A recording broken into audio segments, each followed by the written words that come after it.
Nashukuru Mheshimiwa Mwenyekiti, nami kupata nafasi niweze kujadili mpango huu wa maendeleo ulioletwa mbele yetu. Cha kwanza nianze kumshukuru Mwenyezi Mungu, lakini kishukuru chama changu, Chama cha Mapinduzi, na wananchi wangu wa wilaya ya Chunya na jimbo la Lupa kwa kuweza kunichagua na kurudisha tena niweze kuwakilisha. Nami nawaambia kwamba tunaendelea pale tulipoishia kuhakikisha kwamba mipango ya serikali inakwenda vizuri na wao wanaendelea kupata maendeleo. Mheshimiwa Mwenyekiti, nianze kwa kumpongeza Mheshimiwa Waziri kwa mpango huu mzuri ambao ametuletea hapa mezani, mpango ambao umesheheni vizuri.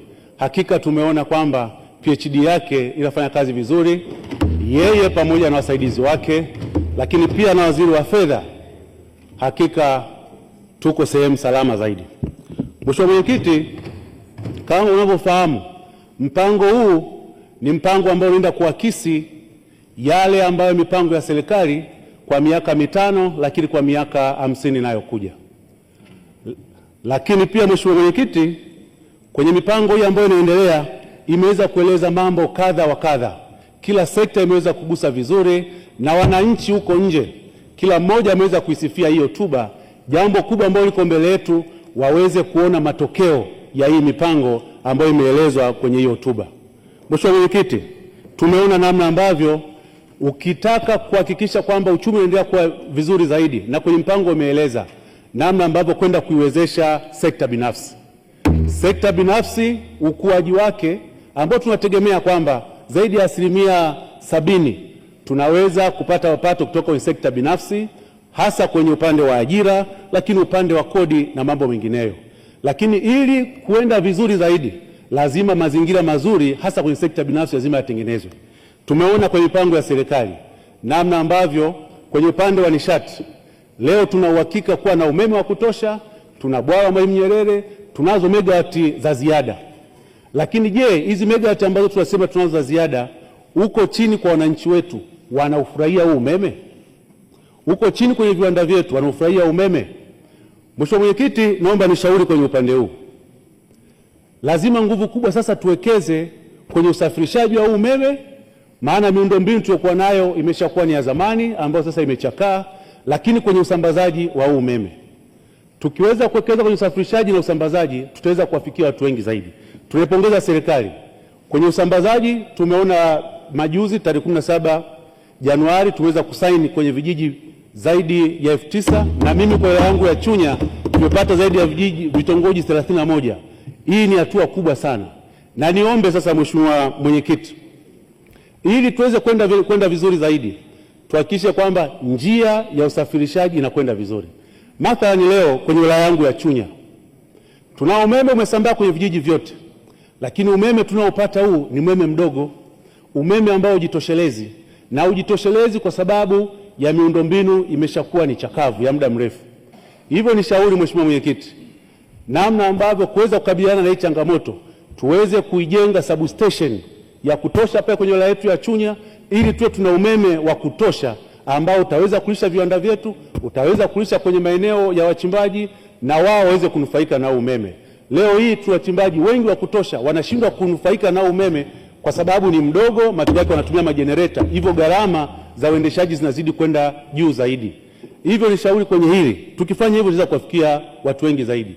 Lakini bei yake, sisi watu wa Chunya maeneo mengi sana ni wachimbaji. Tunapeleka umeme kwenye vitongoji, lakini maeneo ya wachimbaji kasi ya kupeleka umeme ni mdogo sana. Niombe ili mpango uweze kwenda vizuri na uwaguse wananchi wengi, twende tuhakikishe tuwe na mpango mahususi wa kupeleka umeme maeneo ya wachimbaji, ili kuweza kwenda kule kuongeza uzalishaji, ambapo pamoja kwamba umeme ni huduma, lakini umeme pia ni biashara. Wataweza kununua kwa gharama, lakini pia tutapunguza uendeshaji kwenye migodi ya wachimbaji wetu wadogo. Na tunaposema kwamba tunaenda kuwagusa wachimbaji wetu hawa, tunaona namna sekta ya madini namna ambavyo imezidi kuchechemka. Leo hii kila mchimbaji wa madini anafurahia, hasa kwenye uchimbaji wa madini ya dhahabu, namna ambavyo mazingira ya uchimbaji yametengenezwa yamekuwa mazuri zaidi. Lakini ukiacha mazingira ya uchimbaji kuwa mazuri zaidi, bei ya soko la dunia na soko la ndani, kwa mara ya kwanza tumeweza kufikia kwa gramu moja zaidi ya shilingi 400,000. haijawahi kutokea. Lakini kwenye serikali hii ya awamu ya 6 Mama Samia Suluhu Hassan, kutokana na sera nzuri na mambo mazuri kwa duniani, leo tunaona namna ambavyo bei imekuwa nzuri na wachimbaji wetu wananufaika. Hivyo tukiwekeza zaidi hapa, tutaweza kupata na kuwapata wachimbaji wakubwa zaidi.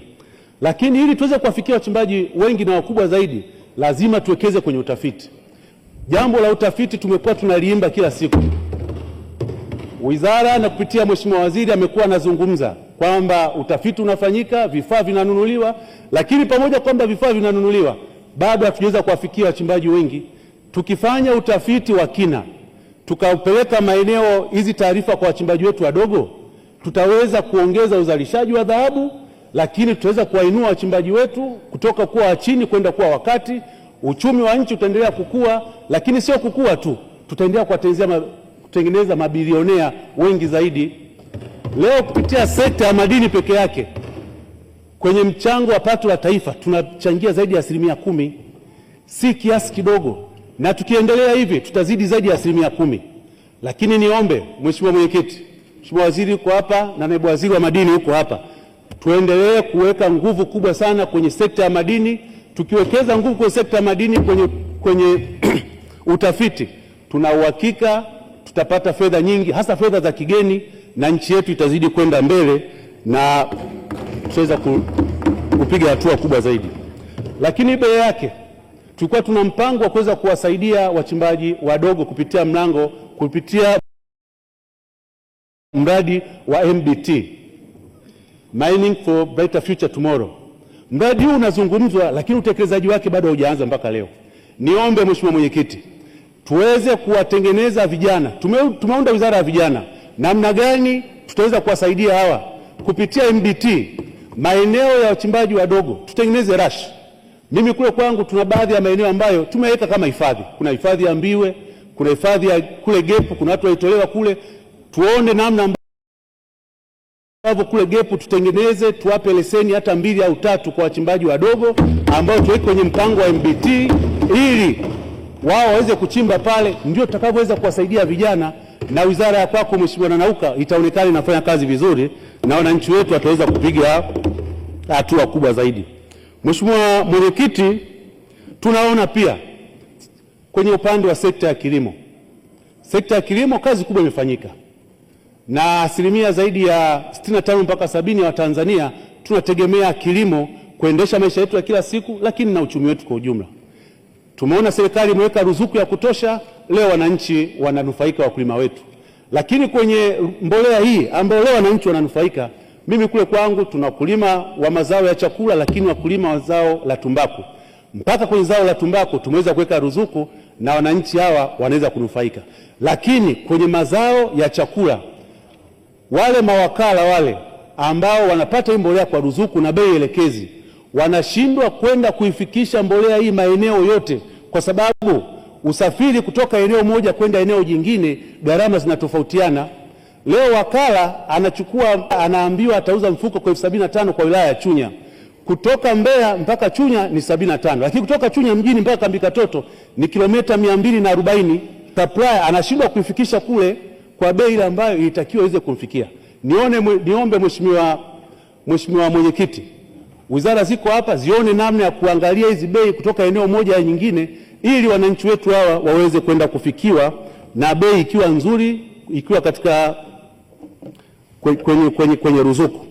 Lakini pia Mheshimiwa Mwenyekiti, kwenye mpango huu imeeleza namna ambayo kwenye kilimo tunaendelea kuwekeza kwenye kilimo cha umwagiliaji.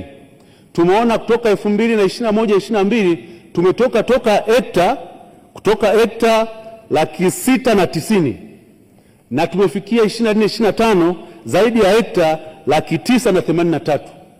Zaidi ya miaka mitatu tumeongeza zaidi ya hekta 300 kwenye upande wa umwagiliaji. Hii ni hatua kubwa sana, lakini bado tuna maeneo mengi makubwa na mazuri ambayo yanatufaa kwa ajili ya umwagiliaji. Mimi kule kwangu Chunya tuna maeneo makubwa mazuri, washakuja kufanya utafiti. Tunaomba fedha zije ili hao wananchi waweze kunufaika na eneo la umwagiliaji haya, ili tuweze kuzalisha chakula kingi cha kutosha zaidi. Mheshimiwa Mwenyekiti, nashukuru kwa kunipa nafasi, nami naunga mkono hoja.